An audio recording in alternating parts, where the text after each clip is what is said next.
Paula Reed is in Washington for us today. Paula, it's great to see you. It's interesting they're talking about this public relations war, but it really does come down to what's the precedent here? What does this mean for the American people in terms of security and safety versus personal liberty and privacy?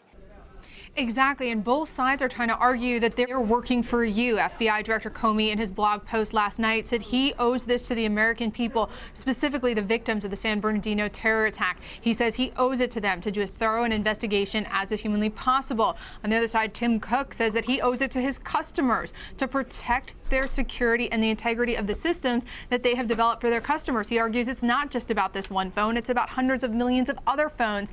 And you use the right word, Contessa, precedent. There is no law that speaks directly to this. So whatever happens in this case becomes precedent. Until some law is written in Congress, this will become the law of the land on this particular issue. By the way, is the law enforcement now asking Apple to make up for the mistakes that law enforcement made? I mean, there's this story that came out about whether it was the FBI who was responsible for changing the password on the iPhone, therefore making it impossible for them to go in and get all the information they needed.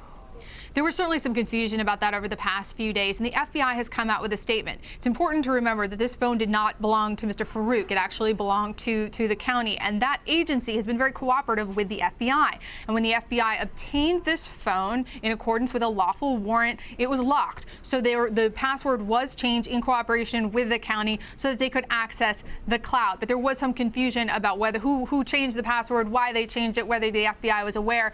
But ultimately, the fact that that password was changed does not alter the issue in this case, and that is that the FBI is asking Apple to undermine its own security software system so that the FBI can go in and now try an unlimited number of passwords to access potentially encrypted data that may or may not be on the phone. But if the FBI blocked a potential avenue of investigation and now is asking Apple to be responsible for creating that avenue, it does seem to be a duh.